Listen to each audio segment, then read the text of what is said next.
안녕하세요. 저는 경기도에 살고 있는 올해 20대 중반 돌싱녀입니다. 주변에서는 저보고 아직 어린데 돌싱이냐고 놀라시는 분들이 많아요. 그럴 때마다 제 사정을 다 말할 수 없어 많이 답답했거든요. 그래서 오늘은 엄마가 자주 보시는 사연 채널에 남아 제 가슴속 얘기를 잠깐 털어놓으려고 합니다. 현재 저는 유통업 쪽 개인 사업을 하고 있습니다. 어렸을 때부터 부모님 사업하시는 모습을 보고 자라서인지 그 영향을 받아 20대 초반에 시작한 사업이 지금은 대박났어요. 저는 남들 다 가는 대학은 포기하고 일찌감치 일을 했거든요. 그래서 이혼할 때 또래들처럼 평범히 공부하고 연애도 많이 해볼 걸 후회도 됐어요.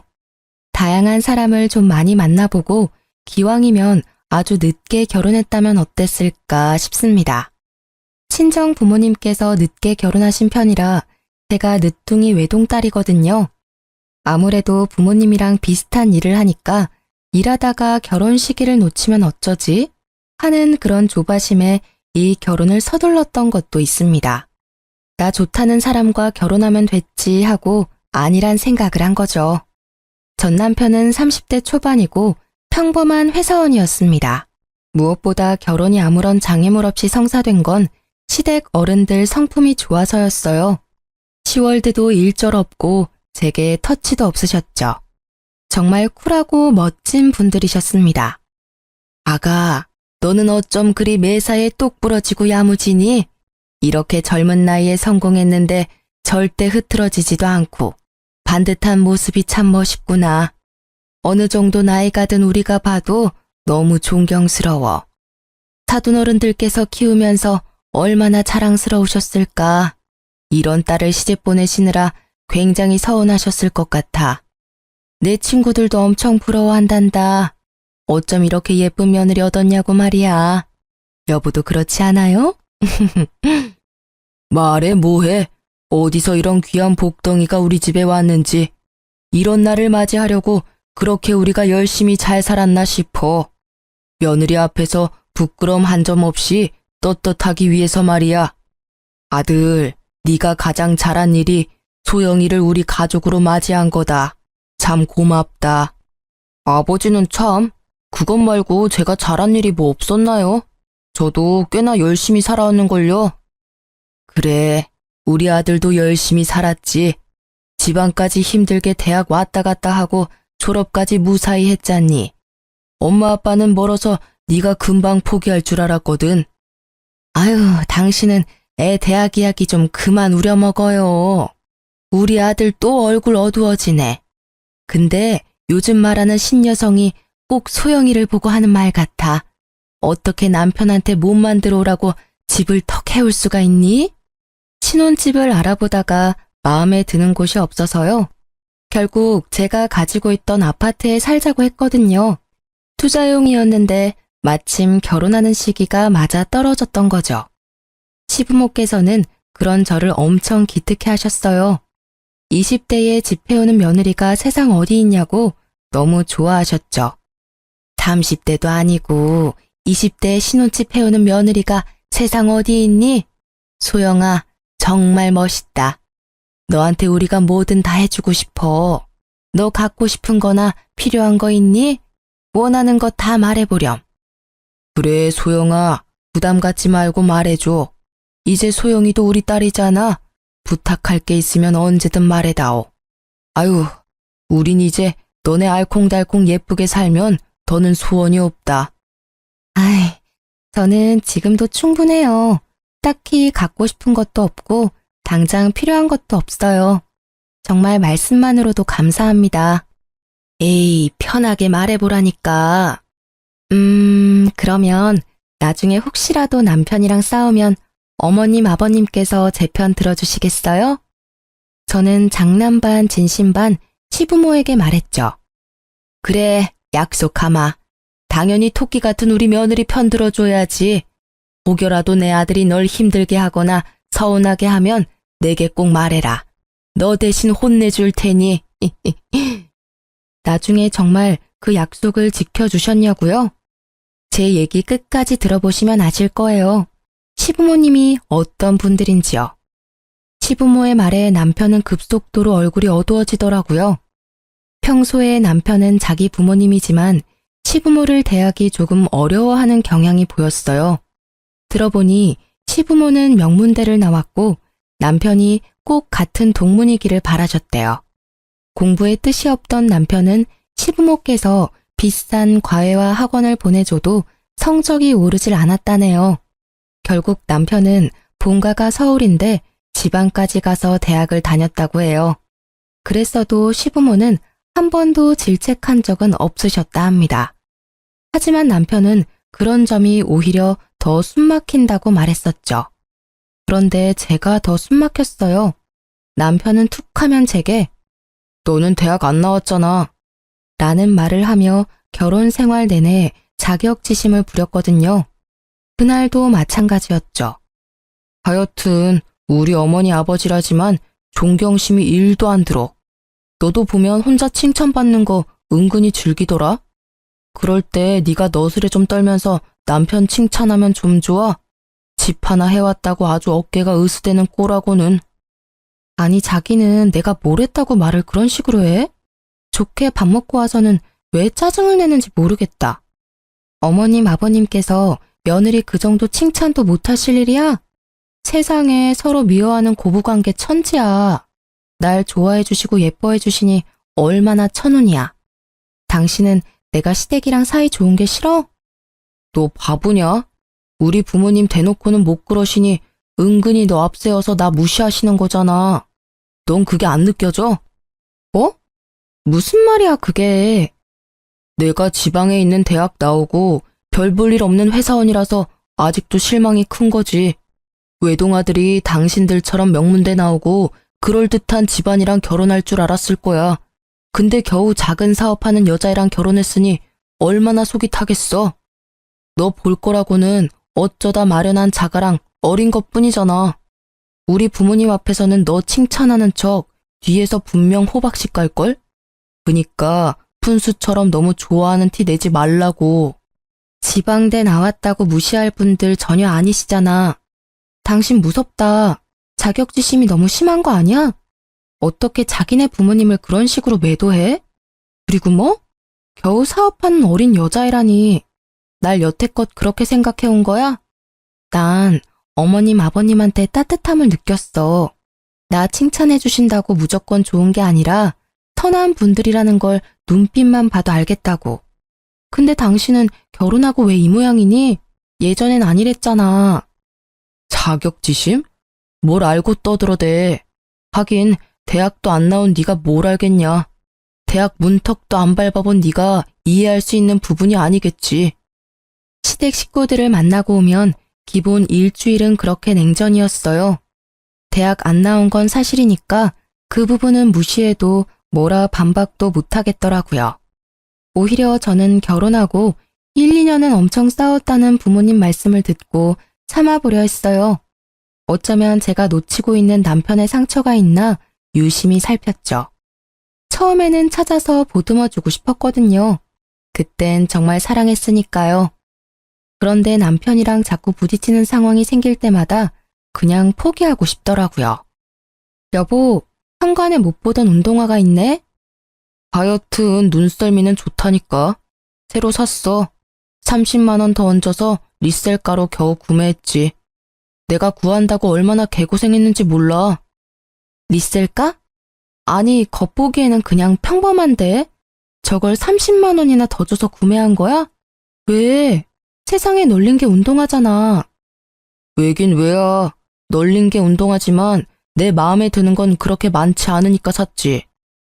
뭐야 당신, 잔소리 하려면 그만둬. 각박한 세상에 내 유일한 취미이자 힐링이니까. 게다가 운동화로도 재테크 가능해. 나중에 나도 되팔면 오히려 이득이라고. 그치만 당신 전부 신지도 못하는 운동화를 너무 많이 사는 것 같아. 난 당신이 다시 되파는 것도 본 적이 없는걸? 신발이 신발장에도 가득하고 뜯지 않은 신발 박스도 집안 한가득 있잖아. 예쁘게 신고 다니면 내가 말도 안 해. 너무 많으니까 감당도 안 되잖아. 말이 나와서 말인데 당신 저축은 따로 하고 있는 거 맞아? 운동화뿐만 아니라 전자기기도 새로 나오면 구매하잖아. 우리 결혼했어. 아이도 언젠가 생길 텐데 이제 젊었을 때처럼 갖고 싶은 거, 사고 싶은 거 마냥 다 살 수 없잖아. 노후를 위해서라도 같이 돈 모아야지. 나 슬슬 걱정돼. 아이씨, 잔소리하지 말라니까. 야, 내가 너보다 살아도 훨씬 더 살았어. 덧없는 인생, 순간의 즐거움에 충실해야 한다고. 뭐 가는데 순서 있나? 내가 당장 내일 죽을 수 있는데 맘대로 사고 싶은 것도 하나 못 사? 하긴 네가 뭘 알겠어.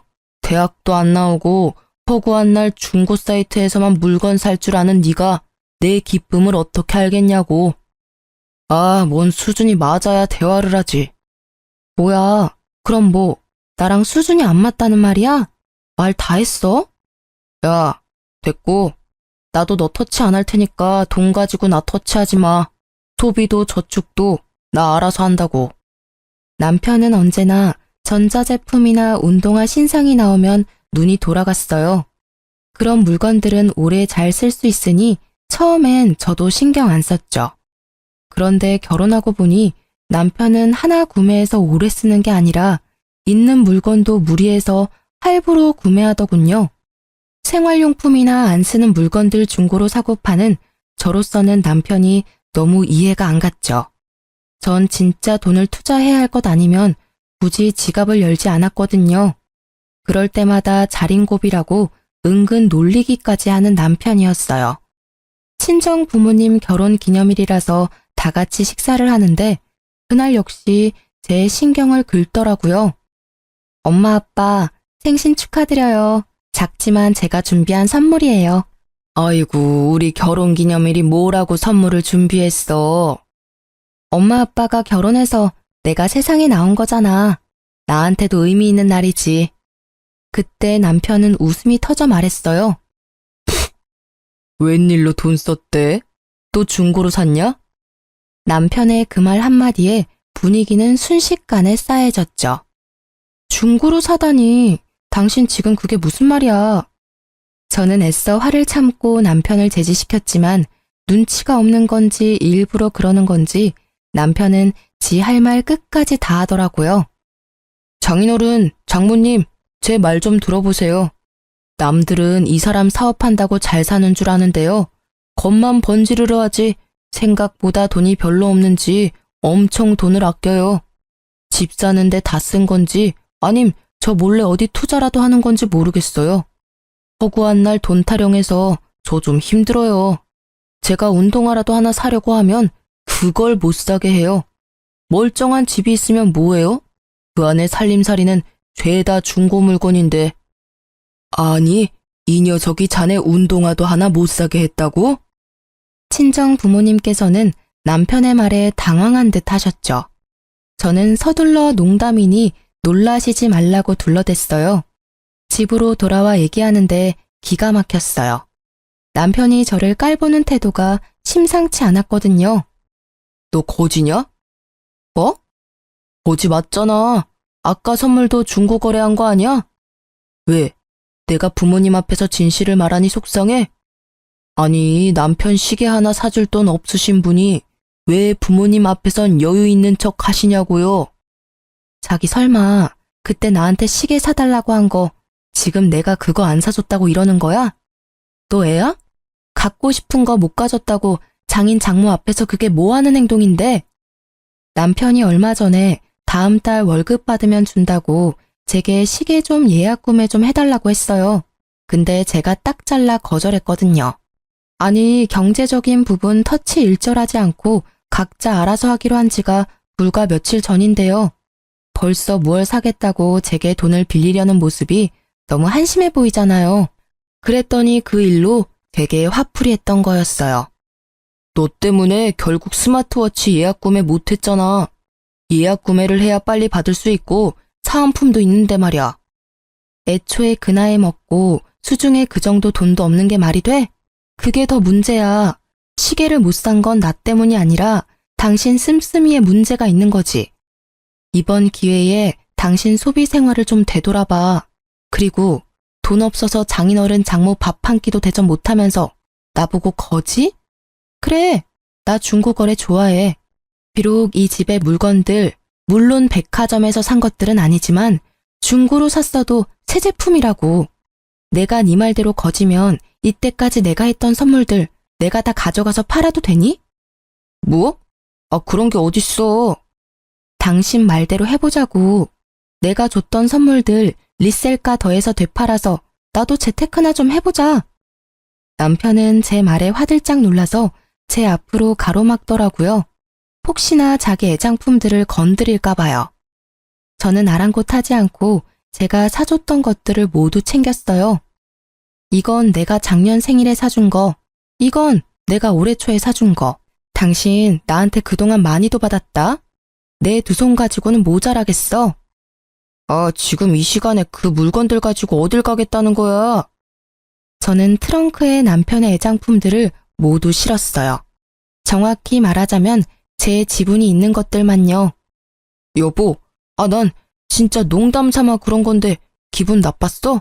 아유, 당신 앞에서 내가 농담도 못한다. 미안해. 앞으로 거지라는 말은 안 쓸게. 제 차 트렁크 문이 닫히자 남편은 머마려운 강아지처럼 안절부절했습니다. 그게 농담이라고? 그래. 부부끼리 서로 놀릴 수도 있는 거잖아. 난 가벼운 장난이었어. 당신이 하도 절약 모드길래. 사과 똑바로 안 하지? 미안해. 미안하다고. 다시는 거지라고 안 할게. 나 딱 한 번만 봐준다. 두 번은 안 봐줘. 나도 자존심이라는 게 있어. 알았다, 알았어. 안 건드리면 될 거다냐. 끝까지 적반하장 언성을 높이는 남편을 저는 딱 한 번만 더 믿어보기로 했습니다. 남편은 트렁크를 열어주자 눈치 보며 자기 물건 챙기더군요. 제가 왜 바보같이 미련하게 남편을 자꾸 봐줬냐고요? 계속 서로에게 맞춰 조율을 해나가는 게 결혼 생활이라 생각했으니까요. 하지만 저만 남편에게 맞춰가고 있었나 봐요. 남편은 다른 곳에서 다른 이와 눈을 맞추고 있더라고요. 요즘 야근이 잦네? 피곤하지? 속상해. 당신 얼굴 너무 상했다. 일이 많네. 그 순간 초인종이 띵동 하고 울리더라고요. 아니, 시간이 몇 시인데 초인종이 울려? 내 거야. 배달시켰어. 배달시켰어? 배고팠어. 아휴, 나한테 말하지. 내가 바로 밥 차려줄 수 있는데. 혹시 당신 나 피곤할까봐 말 안 한 거야? 밤에 먹었을 때 부담 없는 걸로 내가 준비해 줄 테니까 앞으로는 배고프면 꼭 말해요. 알았지? 남편은 야근이 점점 잦아지고요.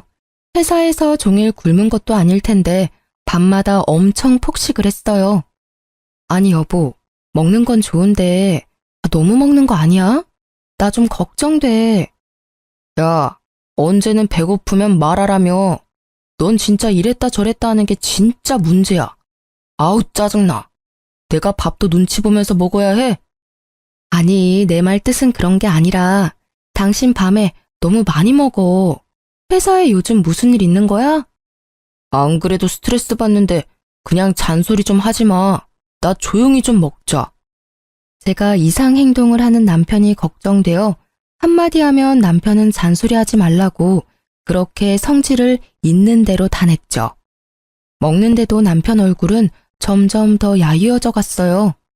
그땐 남편 건강이 너무 걱정스러워서 남편이 제게 화내는 것도 기분 나쁘지 않았어요.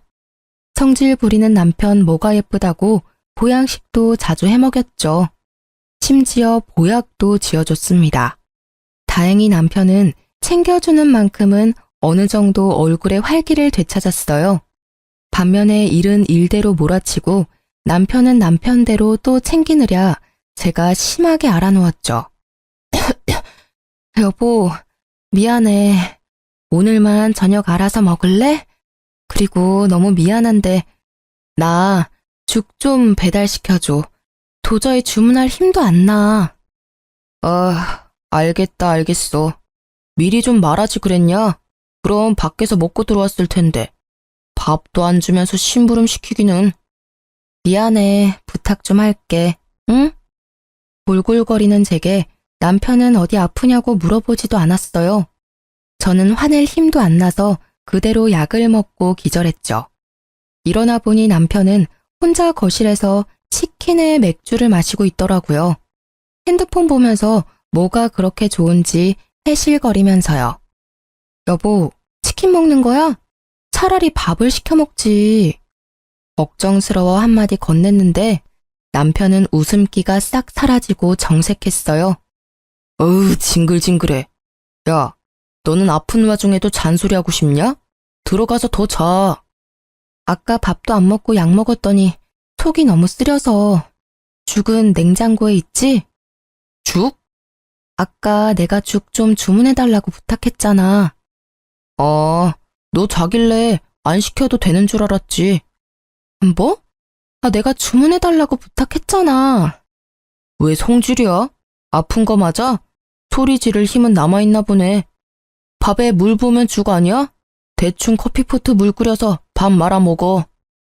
야, 죽 시키는 게 어려운 일이야? 치킨 먹으면서 내 생각은 안 나던? 내가 죽을 손수 끓여달랬니? 아님 포장을 해오랬냐? 그냥 배달앱 들어가서 주문만 하면 되는 거였잖아. 문 일찍 닫으니까 주문 좀 해달라고 그렇게 부탁했는데. 우냐? 겨우 그거 가지고 우는 거야? 아, 진짜 왜 저러냐. 그래, 운다. 속상해서 눈물이 나는 걸 어떡할까 그럼? 당신 죽할 줄 알아? 모르잖아. 부인이 아프다는데 대충 물에 밥 말아 먹으라는 말을 어쩜 그렇게 쉽게 하니? 난 몰라. 당신이 죽 안 시켜줬으니까 나 편의점 죽이라도 사다 줘. 진짜 귀찮게 하네. 귀찮다고? 엘리베이터만 타고 내려가면 바로 있는 상가 편의점도 못 가겠어? 아, 진짜 서운하다.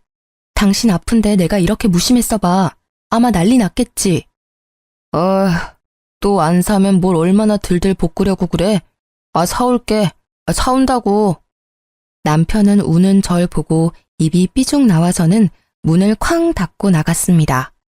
보니까 열받아서 나간다고 전화랑 지갑 다 두고 갔더라고요. 저는 일부러 그러는 건지 정말 한숨만 나왔어요. 정이 뚝 떨어졌죠. 지갑을 챙겨서 남편에게 가려는데 남편 전화 톡 알람이 뜨더라고요. 평소 같으면 안 봤을 텐데 아까 남편이 해실거리는 모습이 떠올라서 슬쩍 봤어요. 뭐야, 밥도 안 차려주고 심부름을 시켜? 지가 상전이야? 당신 부인 정말 웃긴다. 불쌍한 우리 자기, 내가 보듬어주고 싶다. 한여름이었는데 그 톡을 보자 온몸이 바들바들 떨리더라고요. 의심할 여지도 없이 바람 피우는 듯한 문자였지만 저는 다시 전화와 문자 내역을 살폈어요. 남편이 전자기기를 좋아한다고 했었잖아요.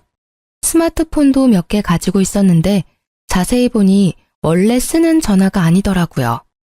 뭘 이렇게 대놓고 바람 피는 걸 들키지 했는데 나름 세컨드폰까지 따로 쓰고 있었던 거예요. 저는 다시 없는 기회라 생각하고 열심히 내역들을 제 전화로 찍었어요. 아파서 머리가 핑핑 도는 와중에도 정신력을 붙잡으며 바람 피는 증거를 수집했죠. 그동안 남편이 야유어 간 것도 체력이 없었던 것도 다 밖에서 바람 피고 딴짓하느라 그런 거였더라고요. 피가 거꾸로 솟는 기분이었어요. 상간녀랑 재미 보는지도 모르고 제 손으로 남편 보양식도 해먹이고 보약도 해먹였으니까요. 더 열받는 건 바람 피는 남자는 보통 본인이 찔려서 조강지처한테 과하게 잘해준다고 하잖아요. 저희 남편은 전혀 그런 게 없었거든요. 그 와중에도 그런 게 괘씸했습니다. 여보세요? 거기 흥신소죠? 남편 바람 피는 상대에 대해서 알아내고 싶은데요. 네, 돈은 상관없어요.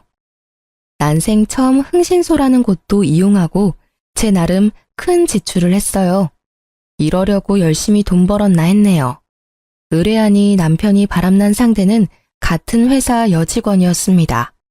심지어 유부녀라 저는 한동안 할 말을 잃었습니다. 그러다 기가 막힌 타이밍으로 제게 연락 한 통이 왔는데요. 바로 상간녀 남편의 전화였습니다.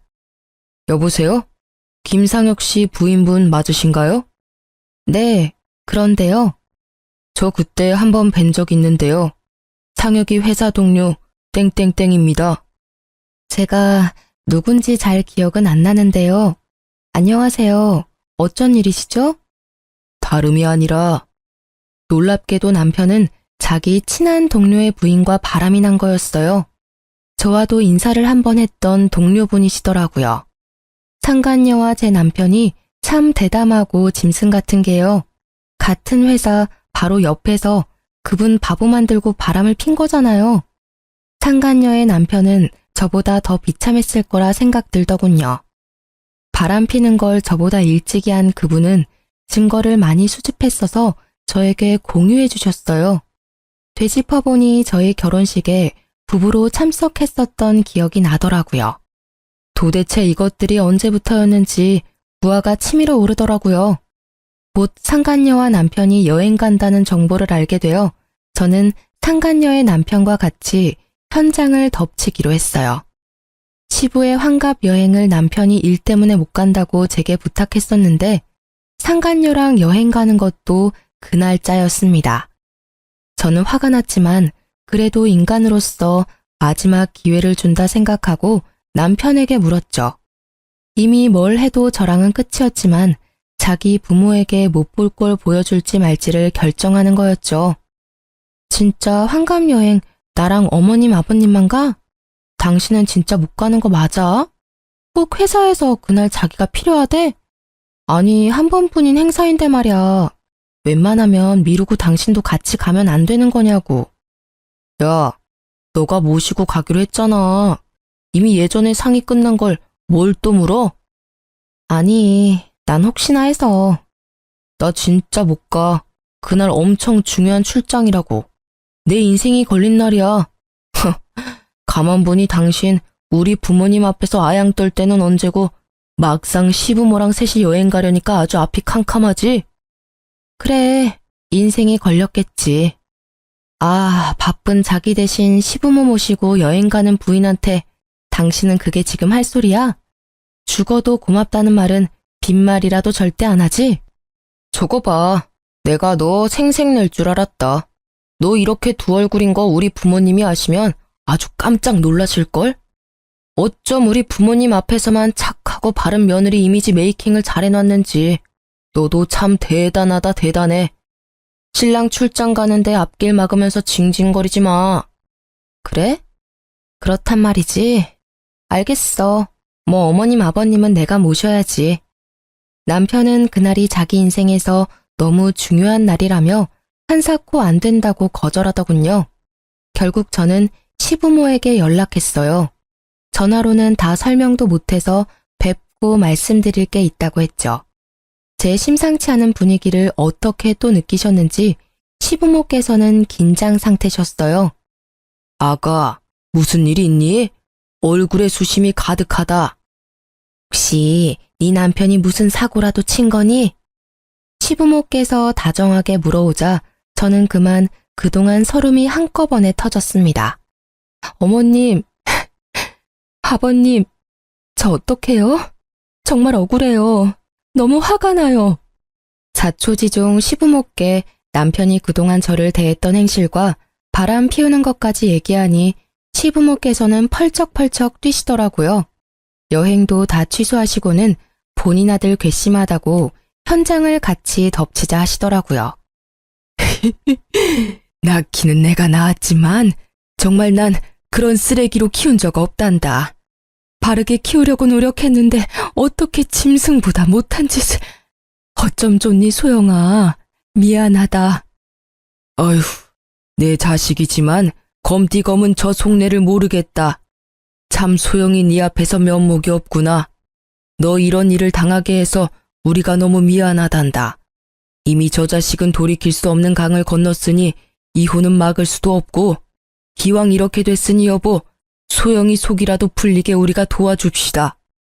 그렇게 시부의 환갑날 시부모와 함께 저는 남편이 바람을 피우는 현장을 덮쳤어요. 호텔방 문을 상간녀가 열었는데 아무렇지 않게 들어오라고 하더군요. 들어오세요.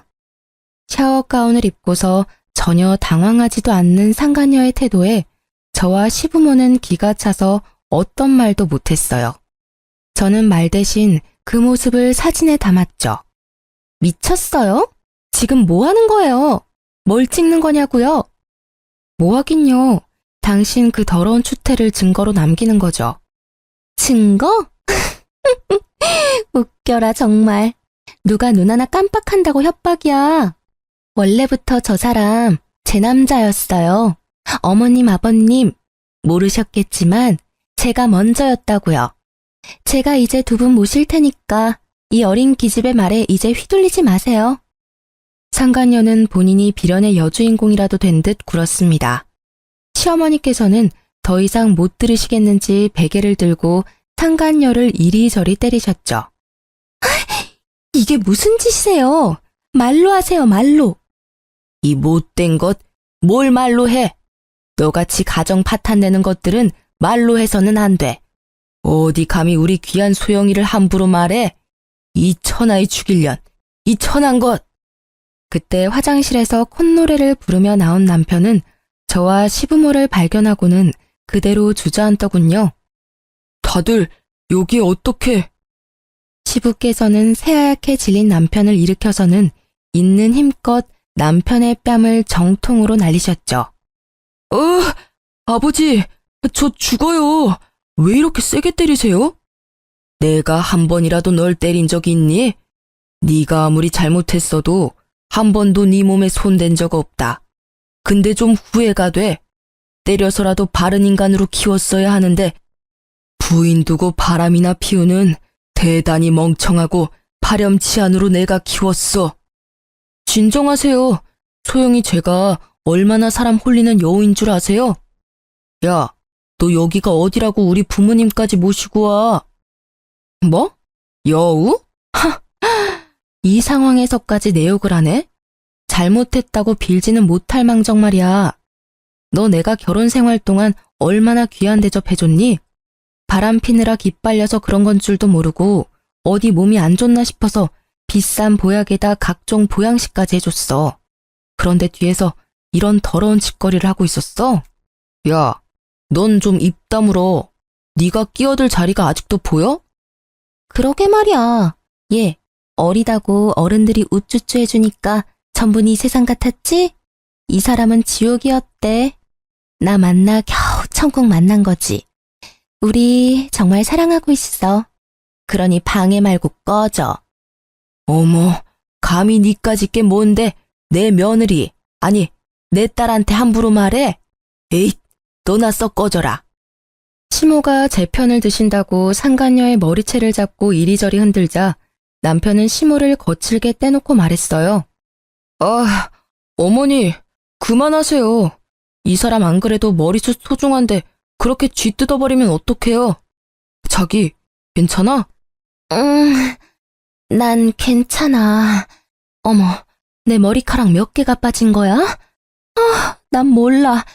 어머님, 정말 너무하시네요. 누구 보고 어머니래 저 미친 게. 그리고 너, 이 자식 어디 엄마를 있는 힘껏 밀쳐? 어이 참, 그만하시라고요. 제 말 좀 들어보세요. 아버지, 이렇게 호텔방에서 소개시켜드리고 싶지 않았는데요. 기왕 이렇게 된 거 정식으로 소개해드릴게요. 이 사람 엄마 아빠랑 동문이에요. 명문대 나왔다고요. 제가 못해드린 효도 이 사람이 대신 해줄 거예요. 대학도 못 나온 지금 며느리보다 연륜도 있고 같은 학벌인 이 사람이 훨씬 낫잖아요. 제가 하고 싶은 사업도 밀어주기로 했어요. 짠순이처럼 허구한 날 돈 타령하는 저 기집애랑 차원이 다르다고요.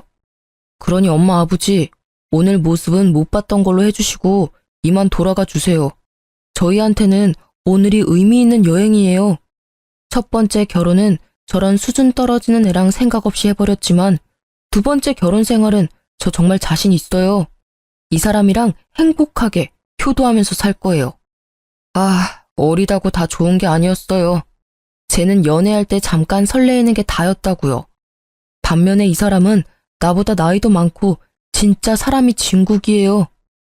남편은 제 말은 싸그리 무시하고 시부모에게 상간녀를 소개하더군요. 그러자 시부는 뭔가 결심한 듯 말하셨어요. 저런 천하의 쓰레기를 다 봤나? 고쳐 쓰지도 못해 저런 놈은. 소영아, 이만 가자. 저것들이 하는 개소리 이제 더 들을 필요도 없다. 아이, 아버지, 진짜 아프다고요. 운동을 성실히 하는 시부가 거칠게 남편 뺨을 날리자 남편이 나가 떨어졌는데요. 상간녀는 제 남편 말고 다른 곳으로 뛰어가더군요. 자기! 드디어 문 밖에서 기다리고 있던 상간녀 남편이 들어왔죠. 상간녀는 개거품을 물며 바닥에 주저앉았습니다. 어머, 여보, 여길 어떡해? 너희 진짜 가지가지한다. 상간녀는 무릎을 꿇고 지 남편에게 싹싹 빌고요. 친구에게 몹쓸 짓을 걸린 제 남편은 양심은 있는지 고개를 떨궜죠. 네가 어떻게 여기에? 상간녀의 남편은 그 둘을 싸늘한 눈빛으로 바라보다 말했어요. 착각하지 마. 내 와이프 돈 없어. 그리고 저 사람 너 안 사랑해. 바람 피는 사람이 한두 명이 아니거든. 여보, 어디까지 아는 거야? 다 아니야. 오해라고. 전현이 여기로 데리고 온 거야? 그런 거야? 야! 저에게 달려들려는 상간녀의 몸을 잡고 그 사람은 말했어요. 내가 알려줬어. 내가 여기 불렀고. 각오해. 내가 언제부터 알았을 것 같아? 어디까지 알 것 같니? 자기 남편의 말에 상간녀는 부르르 몸을 떨며 흐느끼더군요. 야, 잠깐이나마 동료를 떠나서 친구라고 생각했어. 근데 어떻게 내 부인이랑 이런 짓을 벌여? 미안하다. 하지만 우리 정말 사랑하고 있어. 네가 물러나줘. 곧 다 정리하고 이 사람이랑 합칠 거야. 미안하다는 말은 나 말고도 여기 계신 네 가족분들한테 해야 하는 것 아냐? 사죄도 모자랄 판에 어디 불륜녀한테 고백을 하고 있어. 이 여자가 널 사랑해? 하하, 웃긴다. 너 얘가 만나는 사람이 몇 명인 줄 알고 그런 섣부른 판단을 하냐? 야, 착각하지 마. 넌 쓰레기들 중 하나일 뿐이니까. 혹시 저 여자가 너한테 돈 얘기했니? 저 사람 땡전 한 푼 없어. 빈털털이라고. 모자란 너 사업해줄 돈도 없고 사랑하는 남자만 여럿이니까 착각 말라고. 아니야, 그럴 리가 없어. 자기야, 나 사랑한다며. 사랑해서 다 해주고 싶다며. 이 자식이 거짓말하는 거지? 남편이 상간녀의 남편을 밀치자 상간녀는 눈을 희번뜩하며 남편의 멱살을 잡고 흔들어대더군요. 이 자식이? 어디 내 남편 몸에 손대? 야, 너랑 급이 달라 내 남편은. 아니야, 아니라고. 자기, 나 사랑한다며. 미친놈, 사랑 이러고 있다. 상간녀의 돌변한 태도에 남편은 현실 부정을 하며 울부짖더라고요. 더러웠지만 지한테는 진짜 찐 사랑이었나 봐요. 시부모는 못 볼 꼴을 봤다며 한탄을 하셨죠. 내가 오래 살다 보니 별꼴을 다 본다. 아니 저런 미치갱이들을 다 봤나? 그렇게 대환장 사건은 마무리가 되었고 며칠 뒤 시모가 연락이 왔는데요. 소영아, 우리가 네 편 들어준다 한 거 기억나지? 변호사 연락처다. 너한테 내일 전화 올 거야. 우리가 수임료 다 줬고 변호사랑 충분히 상담해보고 너 하고 싶은 대로 하면 돼. 우리는 일절 신경 쓰지 말고 말이다. 어머니, 이렇게까지 안 도와주셔도 돼요. 저는 죄송한 마음에 그냥 깔끔히 제가 이혼 준비한다고 말했지만 시부모는 안 된다고 하셨죠. 네가 받은 상처 평생 기억날 거야. 시간이 무뎌지면 좀 괜찮겠지. 하지만 어느 날 갑자기 기억이 떠올라 괴로울 거야. 그런 죄를 지었는데 우리가 어찌 편하게 있겠니? 우리가 다 해주고 싶어서 도와주는 거니까 이기적이라서 미안하지만 소영이 네가 우리 도움 좀 받아주렴. 착한 며느리한테 지울 수 없는 죄를 지어 우리가 마음이 너무 괴로워서 그래. 잘못은 그 사람이 했는데 왜 어머님 아버님이 괴로우셔야 해요. 저는 정말이지 그게 너무 화가 나요. 아이고, 우리 착한 며느리 어쩜 좋니? 저와 시부모는 부둥켜 안고 한참을 울었네요. 겨우 맘을 추스리고 시부모와 얘기하고 있었는데요. 눈치 없이 남편이 시댁에 찾아와서는 제 바짓가랑이를 잡고 매달렸어요. 여보, 이럴 때일수록 조강지처가 있어야 해. 지금 이거 금방 지나가는 시련일 뿐이야. 그렇죠, 아버지 어머니? 아니, 셋이 그렇게 사랑하는데 저 하나 때문에 헤어질 수 없잖아요. 예? 저 정신 차렸어요. 여보, 나 믿지? 그 늙은 여우한테 내가 잠깐 홀렸지만 말이야. 이제 교훈을 얻어서 다시는 그런 일 없을 거야. 나 2번 실수는 절대 안 하거든. 뚫린 입이라고 정말. 이 웬수야, 부모님 앞에서도 그러고 싶니? 네가 한 짓들을 돌이킬 수 있다고 생각해? 네가 우리 가족 모든 걸 파괴한 거야, 이 못된 놈아. 저는 참지 못하고 남편의 가슴을 마구 때리며 말했어요. 그러자 시모는 조용히 다가오셔서 제 등을 쓸어주시며 말했어요. 결혼할 때 내가 말했던 게 기억나지, 아들? 시모가 의미심장한 말을 하자 남편은 눈물을 글썽이더라고요. 잘 기억나지 않아요.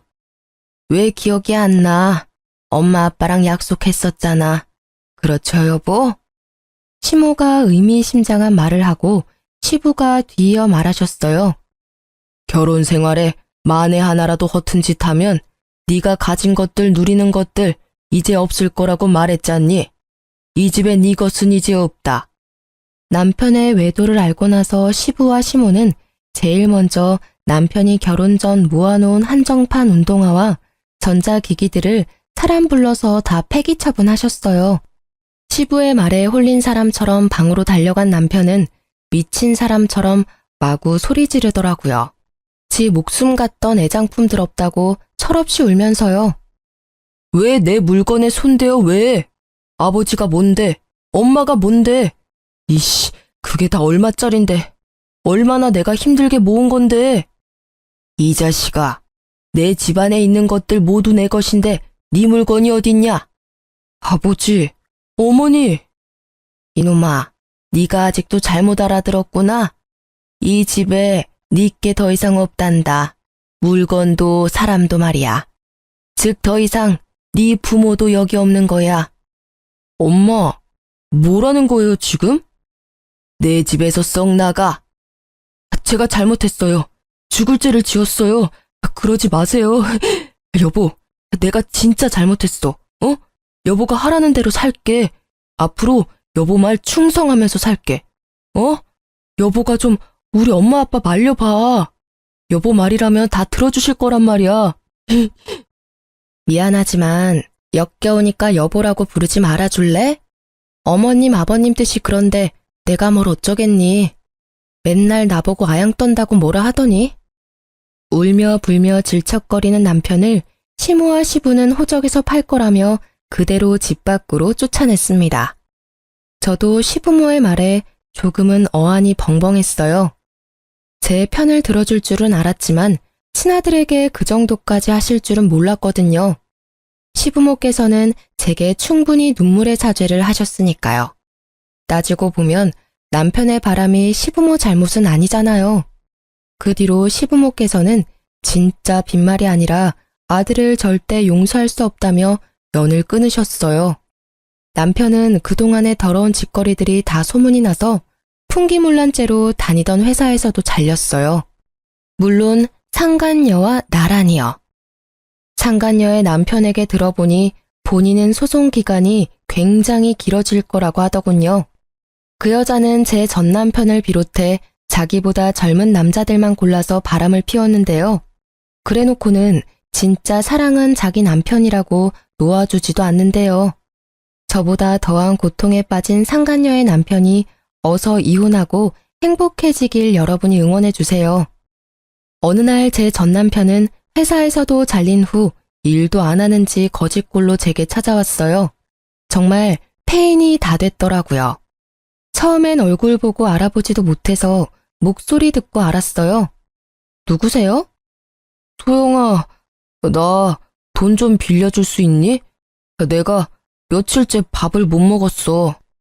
저 어리다고 무시하고 또 사업한다고 유세 떤다 무시하던 전 남편은요.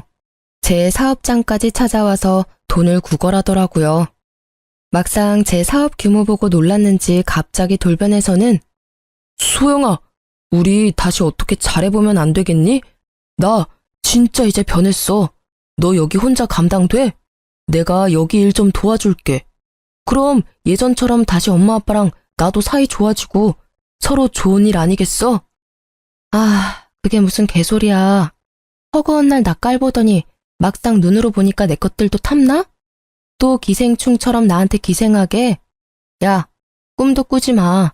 그리고 한 번만 더 찾아오면 경찰에 신고할 테니까 그렇게 하라. 쪽팔리게. 아니, 네가 웬만큼 쓰레기여야지. 속도 겉도 다 쓰레기꼴로. 그게 뭐니? 일은 아예 안 해? 이거 먹고 떨어져.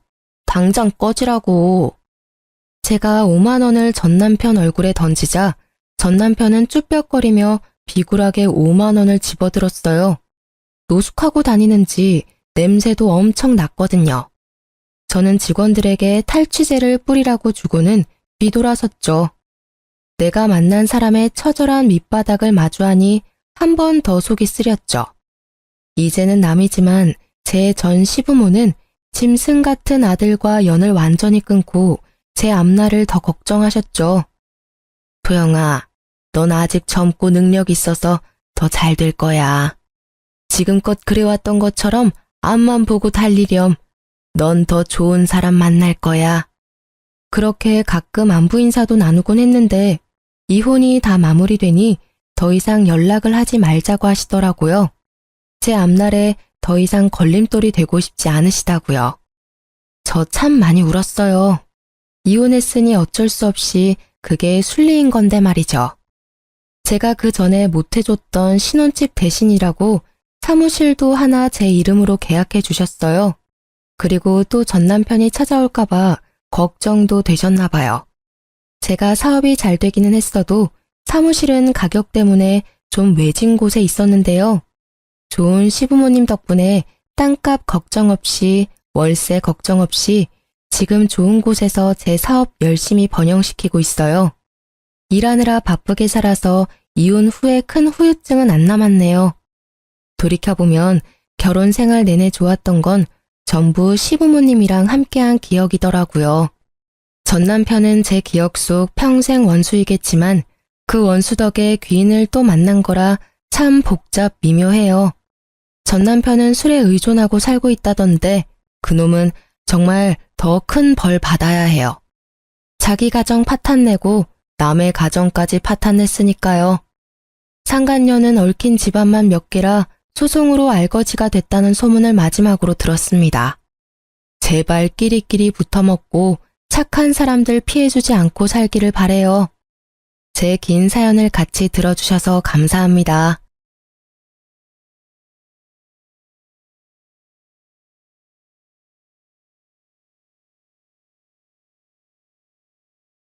안녕하세요.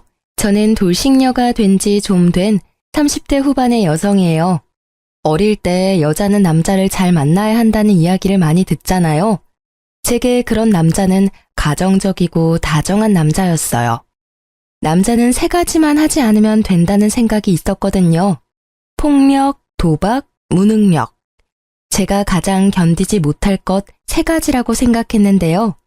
이혼 후에는 이 생각이 바뀌었어요. 무슨 일인지 궁금하신가요? 그렇다면 먼저 저와 남편의 인연, 아니 악연의 시작부터 알아봐야죠. 저와 남편은 8살이나 차이 나는 커플이었어요. 남편과는 같은 동호회에서 만났는데 이후에 사랑으로 발전하게 됐죠. 와인 동호회였는데 어린 시절 그런 걸 동경하던 저는 그곳에서 남편을 만나서 어른 남성의 매력에 푹 빠졌어요. 물론 지금 생각하면 당장 빠져나와야 할 허영의 늪이었지만 그때는 그게 그렇게 멋있어 보이고 좋았거든요. 20대 중반이라 한창 호기심 강하고 이것저것 경험하고 싶을 때였거든요. 25 여성이 33세 남성과 사랑에 빠져 1년간 연애를 했죠. 사실 당시에는 제가 너무 어리다는 것과 어머니가 계시지 않다는 점, 그 두 가지의 이유로 시부모의 반대가 있었어요. 시부모를 그 당시에는 만나지도 못한 채 거절당해야 해서 꽤 많이 상처받았었죠.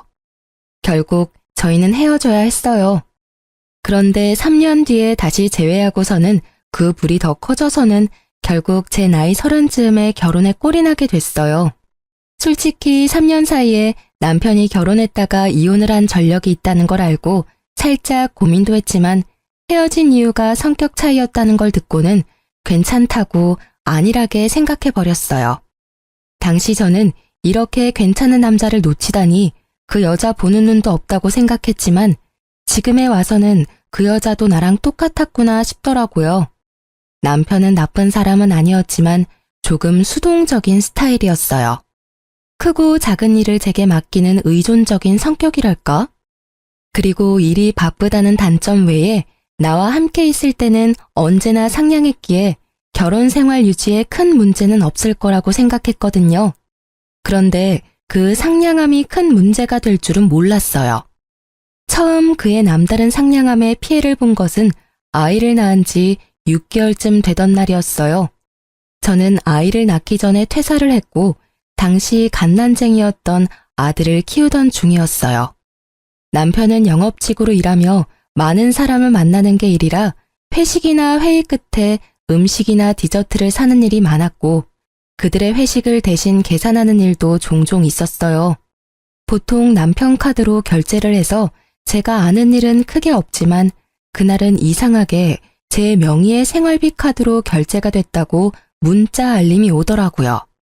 숙박업소에서 결제된 내역인데 순간 저는 오늘 고객이 술이 많이 취했나 보다 하고 편하게 생각했었어요. 그런데 이상하게 2시간쯤 있으니 다시 알림이 오더라고요. 보니까 카드 내역이 취소가 됐다는 내용이었어요. 이상하다는 생각을 하고 있는데 바로 남편 전화로 전화가 오더라고요. 응, 오빠. 자기야. 내가 생활비 카드를 잘못 써서 내역이 갔을 거야. 내가 알아서 취소했으니까 신경 쓰지 말라고 전화했어. 고객이 술이 너무 취해서 모텔을 잡아줬는데 남의 지갑에 손대기 좀 뭐해서 내 카드로 쓴다는 게 생활비 카드였어. 에휴, 그런데 취소해도 되는 거야? 그 사람 아직도 자고 있는 거 아니야? 중간에 깨서 자기 카드로 결제하라며 카드를 들이밀길래 나도 내가 낸 카드값 환불했지. 우리 아들 장난감 하나라도 더 사주려면 아껴야지. 안 그래? 근데 그 사람은 무슨 술을 그렇게 마셨대? 오빠는 많이 안 마셨어? 난 멀쩡해. 이제 곧 들어갈 거니까 좀만 기다려. 그렇게 평소와 다름없는 대화였지만 저는 이상하게도 찝찝한 기분을 지울 수가 없었어요. 보통 때의 남편이라면 영업에 쓰는 돈은 아깝지 않다고 말했을 테니까요. 제가 항상 그런 돈은 안 쓰면 안 되냐고 물어보면 그걸 해줌으로써 이를 따낼 수 있으면 더 큰 이익이라고 하곤 했죠. 게다가 수상한 정황은 그것만이 아니었어요. 취소를 굳이 2시간 뒤에나 한 이유는 뭘까? 고주망태가 됐다며 모텔에 실려간 사람과 2시간 동안 뭘 했을까? 그리고 집에 와서 해도 될 이야기를 굳이 취소 직후에 바로 전화를 했을까? 5만 가지 생각으로 가득 찬 머리가 계속 경고를 보내고 있었어요. 게다가 마지막에 그 멀쩡하는 말. 항상 고객과 술을 마시면 어느 정도 취해서 들어오는데 그날은 고객이 고주망태가 됐는데도 정작 본인은 취한 기운이 전혀 없었어요. 아니겠지 하는 생각에도 점점 외도가 의심되어 육아를 하는 도중에도 울컥울컥 물어볼까 하는 생각이 들었어요.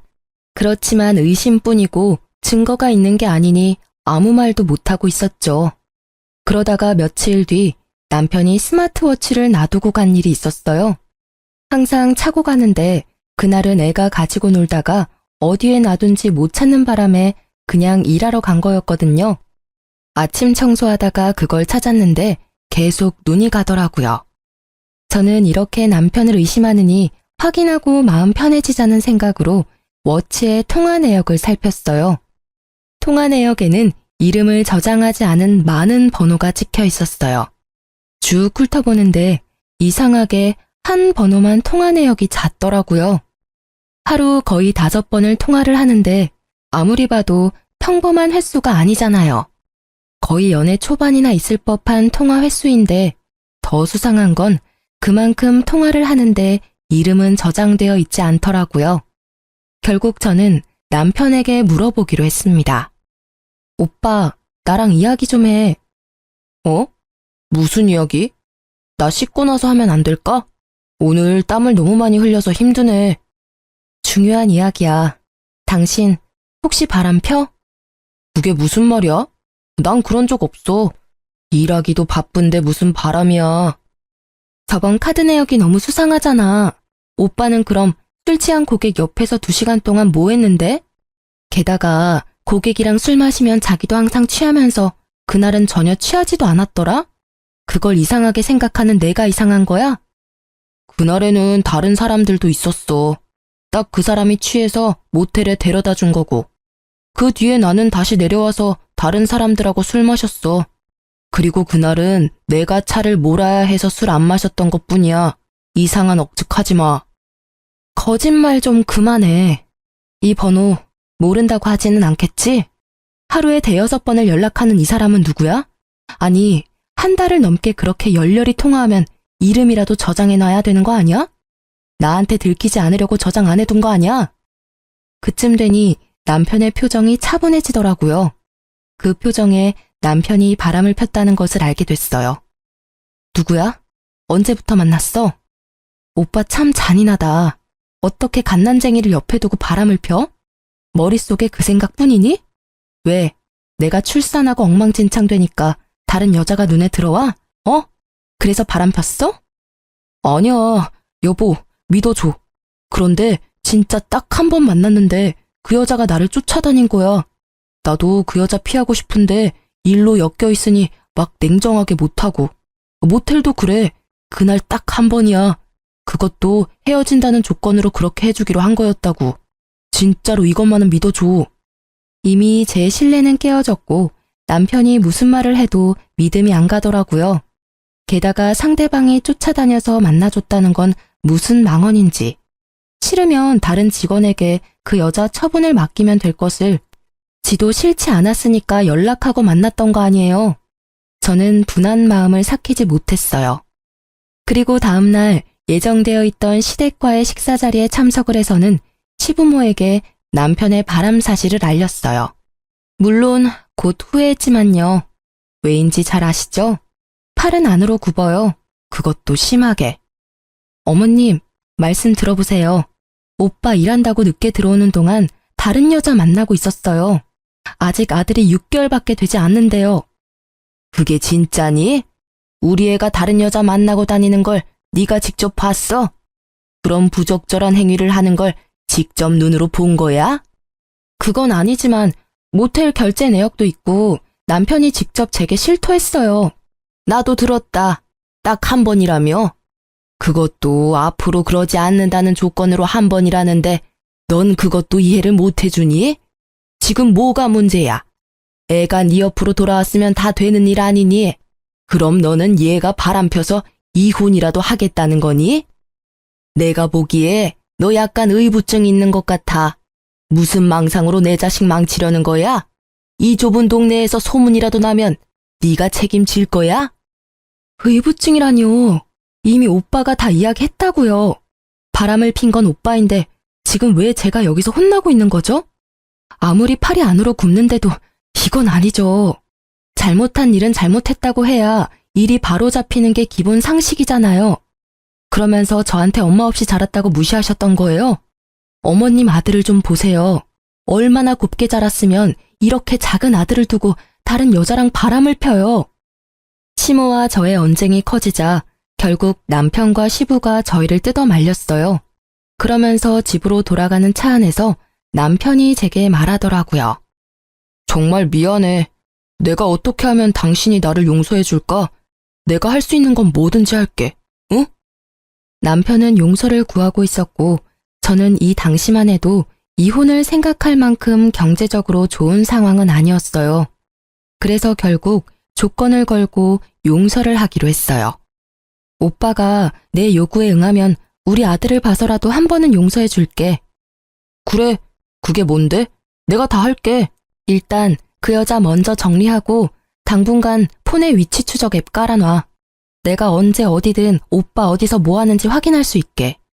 그리고 앞으로 뭘 하든 평소 루틴과 다르면 실시간으로 연락하고 전화할 때는 영상통화로 해. 알았어. 그렇게 할게. 걱정하지 마. 나 진짜로 이번 한 번뿐이었어. 그러니까 앞으로 그런 실수는 안 할 거야. 언제든 자기 원하면 영상통화해. 영업 중이라도 달려가서 받을 테니까. 너무도 흔쾌히 받아들이는 남편의 모습이 영 찝찝했지만 그 뒤로 제가 한 말을 철저히 지키는 남편을 보며 정말로 그것뿐이었나 하는 생각이 들었어요. 물론 그건 저의 착각이었지만요. 남편은 외도가 들킨 다음부터 저에게 더 잘해주기 시작했어요. 제가 냉정하게 대할수록 더 살갑게 대하더라고요. 저의 앙금도 살짝 가라앉기 시작했을 때쯤에는 깜짝 선물도 해줬어요. 자기야, 잠깐 눈 좀 감아봐. 갑자기 눈은 왜?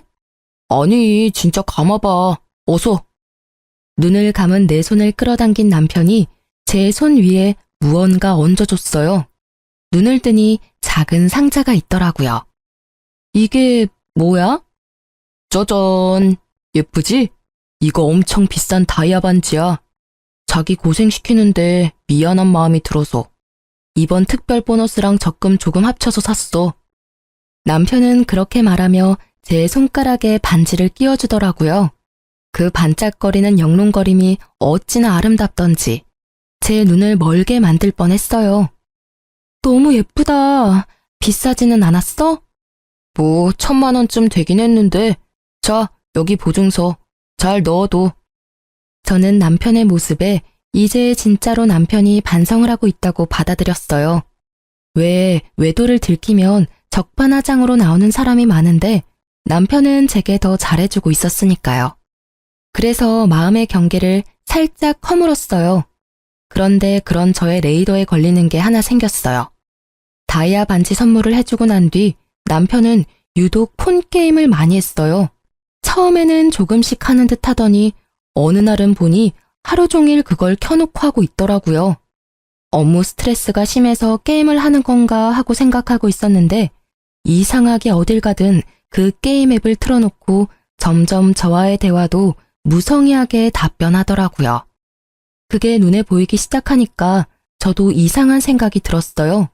그치만 이상한 게 왜 이상한지도 모르겠고 그냥 살짝 기분만 상해 있었죠. 그렇게 눈치만 보던 중 남편이 잠깐 쓰레기를 버리러 나갔는데 그날따라 양이 너무 많아서 폰을 놔두고 갔거든요. 수상한 행동이 게임이랑 관련이 있을 것 같아서 게임을 켰는데 그냥 폰게임이더라고요. 그런데 왼쪽 채팅이라고 적힌 창에 빨간 점이 떠 있더라고요. 이상해서 터치했더니 귓속말이라는 항목이 있었어요. 그리고 그 안에 들어갔더니 세상에 누군가와 대화한 내용이 빼곡히 들어가 있는데 그 내용이 충격적이었죠. 지금도 잊지 못할 내용들이에요.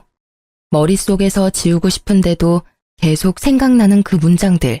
자기야, 보고 싶어. 나도 만나고 싶어. 오늘도 정말 좋았어. 그래? 그럼 내일 또 볼까? 항상 보던 거기 어때? 응. 근데 옆에 남편이랑 애 자는데 자기 생각이 계속 나. 나 자기한테 푹 빠진 것 같아. 오늘 선물도 너무 고마웠고 사랑해. 나는 언제나 자기뿐이야. 등등등 기도 안 차더라고요. 상간녀도 남편과 애가 있는 유부녀더군요. 이러니 아무리 폰을 확인해도 알 수 없었고 이러니 폰을 놔두고 살 수 없었던 거죠. 열받은 저는 그 채팅 내역을 모두 사진으로 찍어놓고 아무 일 없다는 듯 남편을 맞이했어요. 속으로는 외도의 증거를 무조건 모아야 나와 내 아이가 편해진다는 생각뿐이었으니까요. 지금 당장 더러운 기분이라도 내 미래를 생각하면 지금보다 좀 더 좋은 타이밍이 있을 거라고 생각했거든요. 그렇지만 그럴수록 제 속만 골마가더라고요. 결국 갈 곳을 잃은 제 분노는 집안일을 하면서 쿵쾅거리며 신경질적인 몸짓으로 나타났죠. 그러다가 반지를 낀 손이 문 모서리에 부딪혀서 다이아 반지의 링과 다이아를 연결하는 받침 부분이 깨졌더라고요. 남편이 미워도 1,000만 원짜리 다이아 반지는 미울 수 없죠. 선물 받을 때 같이 받았던 보증서를 들고 주얼리 샵을 찾아갔어요. 오늘 손을 문 모서리에 박아서 반지가 깨졌어요. 반지랑 다이아 상태 좀 봐주세요. 고칠 수 있을까요? 혹시 몰라서 보증서를 가져오긴 했는데 필요할까요? 네, 고객님. 제가 확인 먼저 해보겠습니다. 그런데 그걸 확인하는 직원 표정이 이상하더라고요. 그러고는 계속 봤던 곳을 또 보고 또 보고 이상하다는 생각을 하고 있을 때 직원이 무척 조심스러운 표정으로 제게 다가와 반지를 주더라고요. 저기 고객님, 죄송한데 이 반지의 다이아몬드가 보증서의 다이아몬드와는 다른 것 같습니다. 혹시 반지를 잘못 가져오신 건 아니실까요? 네? 그게 무슨 말이에요? 다이아몬드가 보증서와 다를 수 있나요? 이건 보증서가 아니라 다이아몬드 감정서입니다. 제가 말씀드리기가 조금 조심스러운데 이 반지는 엄밀히 말하면 다이아몬드가 아니에요. 감정서를 보면 거의 1,000만 원대의 다이아몬드인데 지금 이 반지의 보석은 다이아몬드가 아니에요. 시그니티 스톤이라고 지르코니아, 큐빅인 것 같아요. 순간 제 머리는 텅 비었어요. 1,000만 원짜리 반지가 몇십만 원도 안 되는 가짜로 변하는 걸 눈앞에서 목격했더니 정말 놀랍더라고요. 혹시 이 보증서, 아니, 감정서는 진짜일까요? 감정서는 제가 보기에는 진품 같습니다. 그렇지만 이 감정서와 이 반지의 가치는 같지 않아요. 감정서는 진짜고 반지는 가짜라는 직원의 말을 들으니 딱 견적이 나오더라고요. 이 나쁜 놈이 나한테는 가짜 반지와 진짜 감정서를 주고 상간녀에게 진짜 다이아몬드를 준 것 같더라고요. 감정서는 구매해야 주는 거라고 하니까요. 저는 점점 열이 오르는 것을 실시간으로 느끼고 있었어요. 주얼리샵에서 쪽팔리는 건 둘째치고 정말 지금 당장 이혼하고 싶은 생각밖에 없었거든요. 그렇지만 저는 냉정하게 생각하기로 했어요. 그래서 그 주얼리샵에서 가짜 반지의 훼손된 부위를 고칠 수 있는지 물어봤어요. 직원은 고쳐준다고 했고 금방 수리를 받고 나왔습니다. 그리고 저는 그 길로 남동생에게 전화를 했어요. 남동생은 늦둥이인데 당시 대학생으로 곧 취업을 앞둔 예비 직장인이었어요. 그래서 생각보다 시간이 많이 있었기에 저 좀 도와달라고 했죠. 매형이 외도를 하는 것 같다는 말을 했더니 남동생이 기꺼이 제 손과 발이 되어주겠다고 하더군요. 그렇게 저는 동생에게 남편의 미행을 하게 했어요. 남편이 여자를 만나면 여자를 따라가서 어디서 일하는지, 어디에 사는지, 어떤 사람을 만나는지 알려달라고 했어요. 이후 동생이 보내온 문자에는 여자의 직장과 집 주소와 둘을 미행하며 찍은 사진이 다 찍혀 있더라고요. 게다가 동생 말에 따르면 두 사람은 불륜을 저지르기 위해 차를 이용하지 않고 대중교통을 사용하며 어떤 곳이든 현금을 이용했다고 하더라고요. 이렇게 치밀하게 외도를 하다니 그 이야기를 남동생의 입으로 듣는 저는 자괴감과 분노로 불타올랐습니다. 어떻게든 이 두 연놈에게 복수를 해야겠다고 생각했어요. 그리고 며칠 뒤 친정아버지가 연락이 오셨더라고요. 예, 차가 너무 오래돼서 이제는 못 쓰겠구나. 차를 사야 하는데 지금 당장 쓸 수 있는 현금이 얼마 없는데 네가 좀 빌려주련? 아빠 적금 끝나면 이자 쳐서 돌려줄게. 아버지가 제게 도움을 청하시더라고요. 저는 아버지의 전화에 아주 좋은 생각이 떠올랐어요. 그날 저녁 그 여자와 만나고 돌아온 남편에게 저는 한 채의 의심도 없는 표정으로 남편을 향해 물었어요. 오빠, 아빠 차가 오래돼서 고장나서 이제는 아예 작동이 안 된다고 하네? 내가 아빠 고생한 의미로 차 살 때 돈을 좀 보태주고 싶은데 내가 지금 돈 버는 것도 아니고 좀 그렇잖아. 그래서 그러는데 오빠가 준 다이아 반지 팔아서 돈 마련해도 돼? 제 말에 남편의 얼굴이 순식간에 흑빛으로 변하더라고요. 그 표정을 진짜 박제하고 싶을 만큼 웃겼습니다.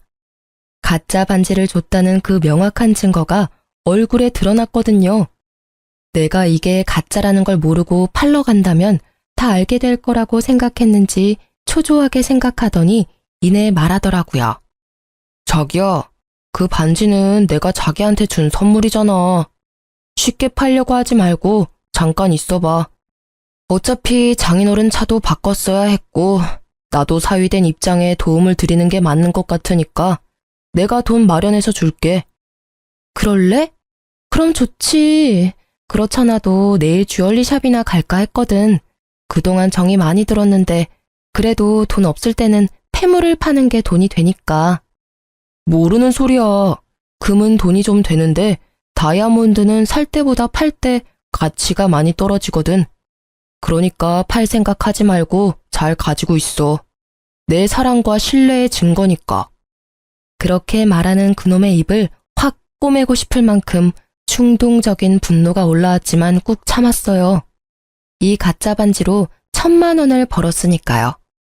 저는 남편에게 싱긋 웃어주고 그 다음날 남편이 보내온 1,000만 원을 아버지 통장으로 냉큼 보내버렸어요. 친정아버지는 큰 돈에 깜짝 놀랐고 저는 일단 쓸 만큼 쓰시고 나머지는 넣어두라고 했죠. 이왕이면 다 써도 된다고 했어요. 이 나쁜 놈은 나랑 결혼하고 장인어른한테 신경 쓴 적이 단 한 번도 없으니까요. 아버지에게 주는 위자료라고 생각하는 게 맞겠죠. 그리고 저는 이 가짜 반지의 마지막 사용처를 이미 결정해둔 상태였어요. 이치 오빠, 다음 주 토요일에 사촌 언니가 결혼한대. 내가 애 본다고 못 가겠다고 했는데 꼭 오라고 하더라고. 근데 지방이라서 1박으로 다녀와야 하는데 갔다 와도 될까? 오빠는 힘들 테니까 집에서 쉬고 나도 오랜만에 친정 식구들하고 여행 가는 기분으로 다녀오게. 애기랑 같이 가서 애기 자랑도 하고 이왕 간 김에 오빠가 준 다이아 반지도 자랑하고 오게. 물론 사촌 언니의 결혼은 거짓말이었어요. 그렇지만 남편은 보기 좋게 걸려들더라고요. 그래, 갔다 와. 당신도 바람 좀 쐬야지. 아들은 나랑 있으면 더 올 것 같고 아직은 엄마 품이 더 좋은 것 같으니까 같이 갔다 와. 대신 그 다음 날에는 내가 육아 전담할 테니까. 그럼 괜찮겠지? 그놈은 웃으며 제게 그렇게 말했습니다. 그 시커먼 속을 제가 모를 줄 알았나 봐요. 눈에 띄게 즐거워하는 눈빛을 보니 이번에도 제가 없는 틈에 상간녀와 만날 것 같더라고요. 그 모습을 보며 저는 속으로 비웃었지만 겉으로는 환하게 웃으며 말했어요. 응, 고마워. 사실 그날 오는 사촌 언니가 주얼리 디자인을 하는 언니거든. 그 언니한테 이렇게 예쁜 다이아 보기만 했지 선물 받은 적은 없지? 하고 자랑할 거야. 언니가 완전 부러워하겠지? 일부러 그렇게 말했어요. 이거 가짜라는 거 이제 곧 밝혀진다는 걸 알려줬죠. 남편의 얼굴이 다시 똥 마려운 개처럼 초조해 보이더라고요. 제 알 바 아니지만 이쯤 되면 이 똥 마려운 개가 뭔가 조치를 취하려고 할 거라 예상했어요. 자기야, 근데 가만히 생각해보니까 당신 몸도 아직 힘들고 이번 결혼식은 가지 않는 게 좋을 것 같아. 그냥 집에서 쉬지 않을래, 같이? 안 돼, 이번에는 꼭 가야 해. 그 언니는 나랑 자매처럼 컸어. 게다가 엄마랑도 오랜 시간을 같이 보내서 나한테는 각별한 사람이라고. 이번에는 무슨 일이 있어도 갈 거야. 강경한 제 태도에 남편은 알겠다고 말은 했지만 그날부터 생각이 많아진 것 같았어요. 그리고 이틀 뒤 갑자기 저한테 반지 링 부분에 흠집이 생겼다며 자기가 깨끗하게 수리해서 오겠다고 하며 가지고 가더라고요. 가져갔다는 건 다시 돌려준다는 이야기고 다시 돌려줄 때는 가짜가 아닌 진짜가 되어 있겠죠. 전문가가 보면 대번에 알아챌 테니까요. 제가 다이아를 감정받을까봐 상간녀에게 준 진품과 제 가짜 반지를 바꿔치기 하려는 것 같더라고요. 제가 생각한 그대로 행동하는 남편을 보며 저는 오매불망 기다렸어요. 진짜 다이아몬드 반지를 말이죠. 그리고 가짜가 아닌 진짜를 가져온 날. 저는 그날부터 손에서 빼놓지 않고 매일 끼고 있었어요. 그리고 사촌 언니의 가짜 결혼식 날이 가까워졌어요. 저는 남편을 시댁에 보내놓고 몰래 상간녀의 직장을 찾아갔어요. 그리고 점심 먹으러 나오는 상간녀에게 다가가 말을 걸었죠. 안녕하세요. 누구세요? 저 당신이 바람피는 남자 와이프예요. 잠시 카페에서 얘기 좀 하실래요? 직장 앞에서 시끄러워져도 좋다면 전 여기도 상관없어요.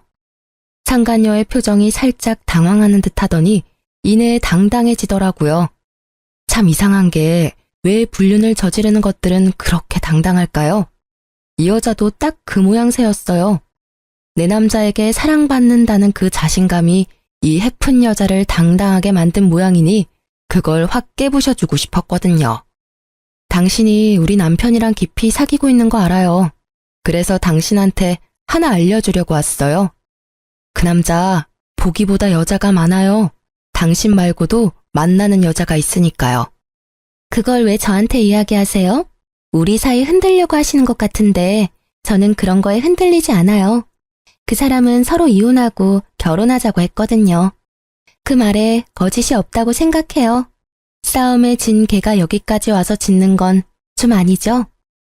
이 상간녀에게 거짓말을 하고 있는 내내 저는 상간녀의 비아냥거리는 말을 들으며 분노를 삭히고 있었어요. 그렇지만 그녀가 말하는 남편의 말이 진심이라고는 생각 안 했어요. 만약 남편이 저와 이혼하고 싶었으면 이렇게 저자세로 나오면서 가짜 반지로 환심까지 사려 하진 않았을 테니까요. 저는 최대한 여유로운 표정으로 웃어 보였어요. 한 방 먹여줄 시간이었거든요. 미안한데 그 남자가 당신을 사랑하고 있다고 생각한다면 그건 착각이라고 말해드리고 싶네요. 아시려나 모르겠네요. 그 남자요. 저랑 이혼할 생각이 없어요. 왜인지 알아요? 당신 그 손에 낀 반지 제 거랑 닮아 보이는데 그거 가짜거든요. 당신 존재가 그 정도뿐이라는 이야기죠. 제 말에 상간녀의 당당하던 얼굴이 놀라더라고요. 이거 진품이야. 같이 가서 확인도 했다고. 상간녀의 행동을 보니 남편 놈이 상간녀에게 상황 설명하지 않고 몰래 반지를 바꿔온 것 같더라고요. 물론 그랬겠죠.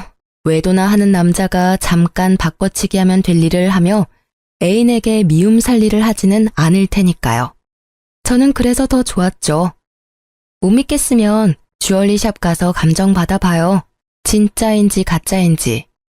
그래야 당신이 사랑하는 그 남자 진심이 뭔지 알게 되겠죠. 아시겠지만 진짜를 준 상대가 좀 더 소중한 법이에요. 그렇지 않아요? 가격 차이가 어마어마할 텐데. 제 말에 상간녀가 순식간에 눈치를 채더라고요. 진짜로 자기 반지가 가짜일 수도 있겠구나 하고요. 당연히 가짜죠. 남편이 진품이랑 바꿔왔으니. 뭐 그 사람이 저한테 비중을 더 뒀다 해도 어차피 저는 이혼할 거예요. 그리고 상간녀 소송도 같이 진행할 거고요. 무슨 이야기인지 아실 거라고 생각해요. 저는 보시다시피 당신 직장도 알고 심지어 집도 알아요. 제가 어떻게 할 것 같아요? 온 동네 소문 다 내줄까요? 그러기만 해봐. 나도 명예훼손으로 고소할 거예요.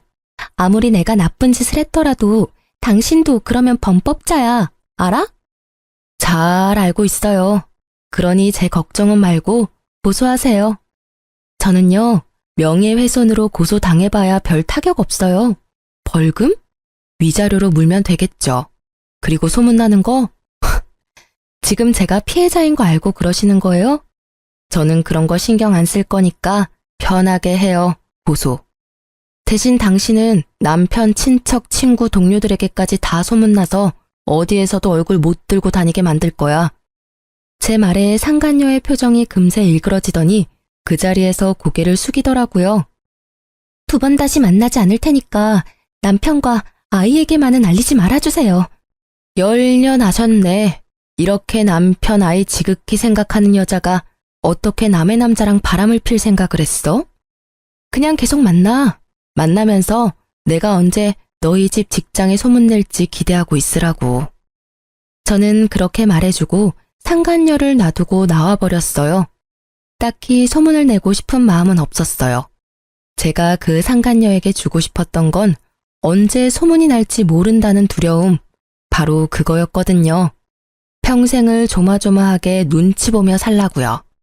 그리고 상간녀를 만나고 온 그날 남편놈도 상간녀와 만나 이야기를 들었는지 초췌한 몰골로 집으로 들어오더군요. 들어오더니 깜짝 놀라더라고요. 그럴 수밖에요. 제가 세팅을 다 해놨거든요.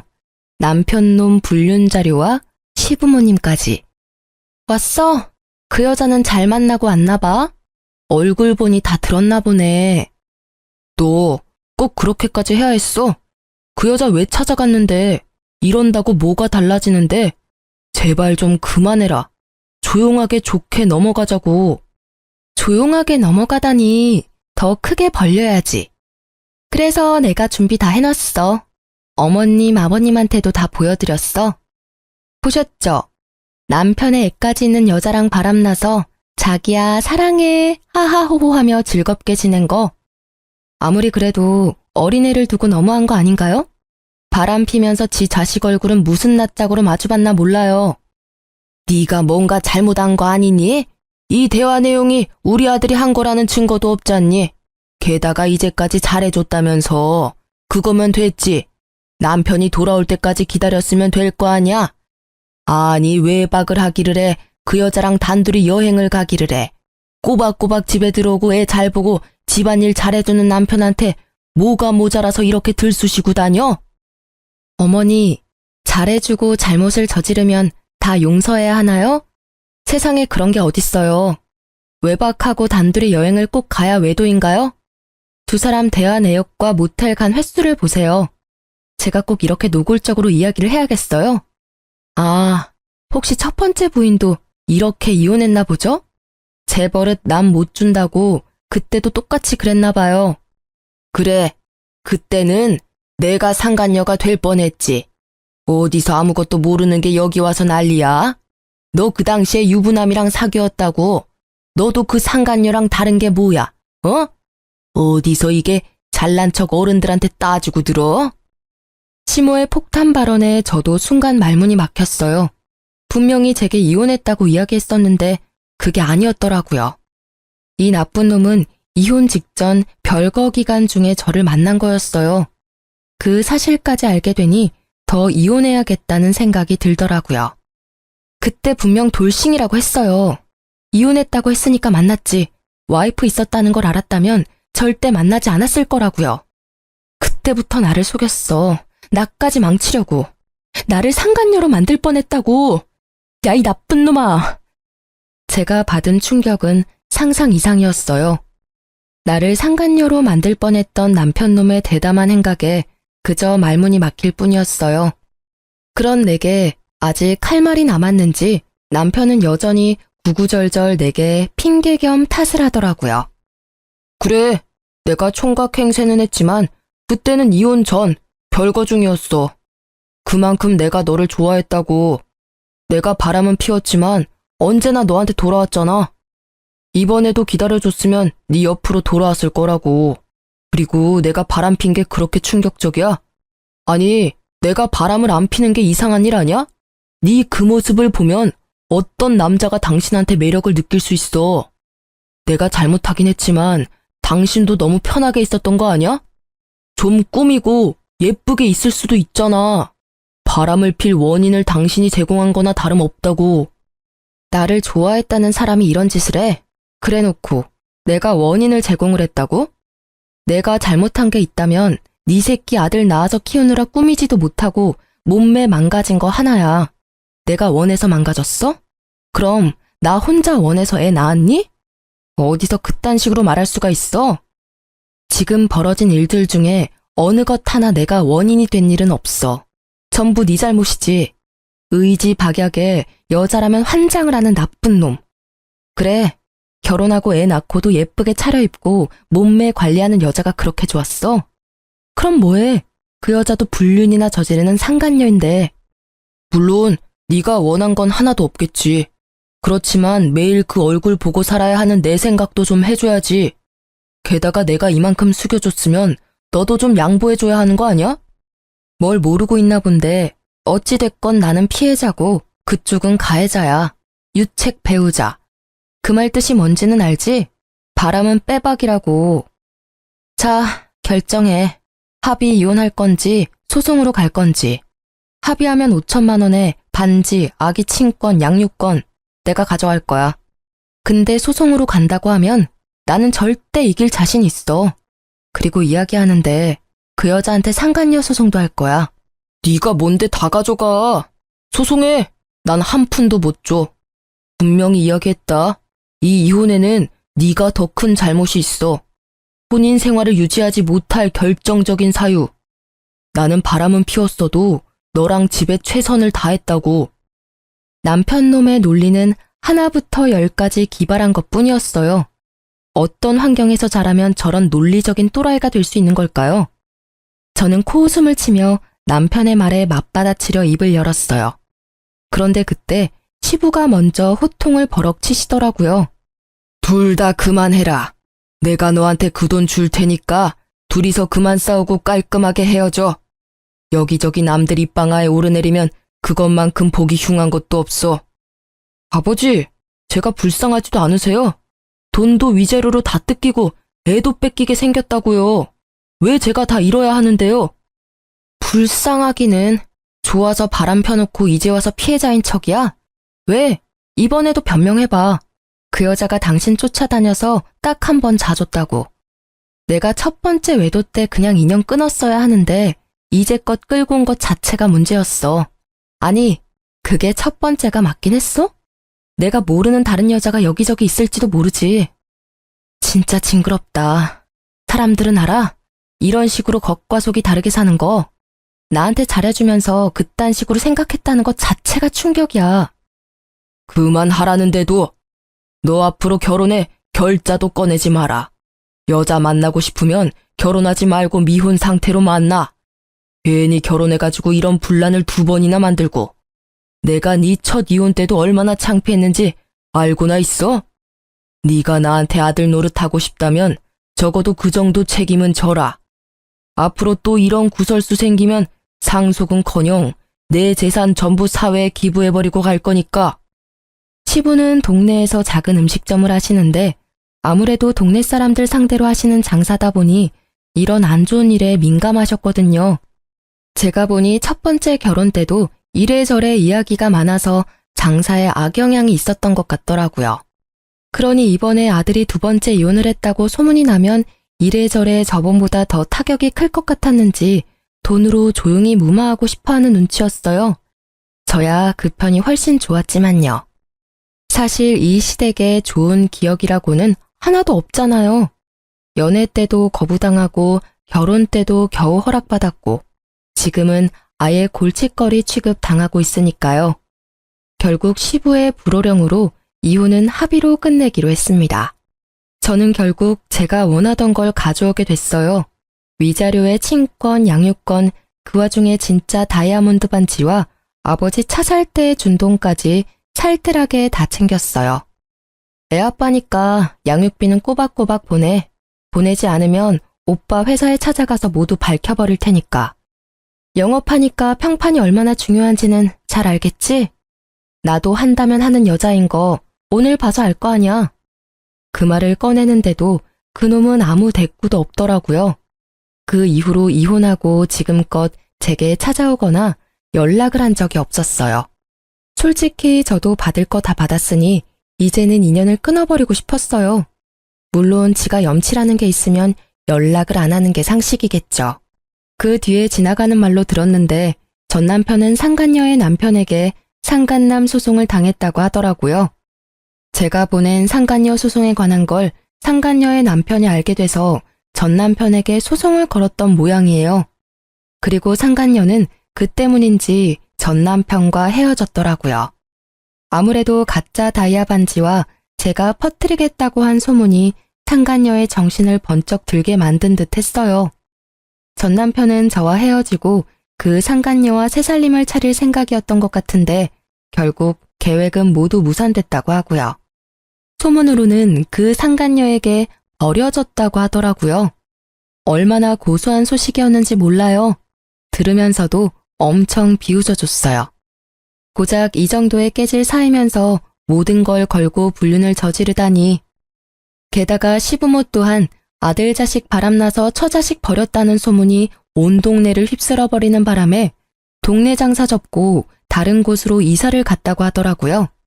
그리고 전 남편은 상간녀와 헤어지고 난 뒤에야 직장에 소문이 나는 바람에 회사를 옮겼다고 하더라고요. 나중에 한 사실인데 전 남편이 저와 헤어지지 않으려고 저한테 잘해주려고 했던 이유가 따로 있더라고요. 이미 첫 번째 이혼에서 여자를 너무 좋아해서 바람 때문에 이혼했다는 소문이 직장에 쫙 퍼졌다고 하더라고요. 그런 와중에 두 번째 이혼만은 절대 사수하려고 한 모양이었어요. 어떻게든 정상적인 사람으로 보이고 싶었나 봐요. 결혼을 2번을 했는데 2번 다 외도로 이혼했다고 하면 분명히 그런 사람으로 찍힐 거라고 생각한 것 같더라고요. 그런 소문이 무서우면 그런 행동을 하지 않으면 될 일을. 결국 습관처럼 다른 여자하고 붙어먹다가 이 난리를 만들게 됐으니 자업자득이죠. 어쨌든 그 퇴사 소식에 이제 절대 저와 만날 일 없을 거라는 생각에 속이 후련해졌어요. 저는 친정아버지와 함께 아이 키우며 잘 지내고 있어요. 애가 어느 정도 커서 일에 다시 복귀했죠. 이제는 몸매 관리도 좀 하고 예쁘게 꾸미기도 해요. 아줌마지만 꾸미기 시작하니 점차 자존감이 올라오더라고요.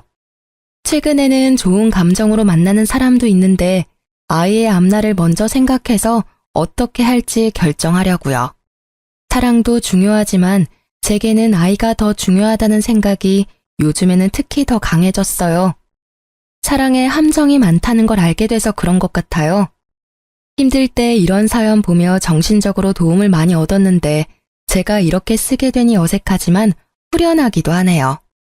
사연을 쓰면서 다시 깨달은 거지만 바람 피는 건 용서를 하는 게 아니에요. 그냥 바로 거르는 게 정답이죠. 모두들 이건 잊지 마세요. 긴 글 끝까지 읽어주셔서 너무 감사하고 모두들 행복한 하루 보내세요.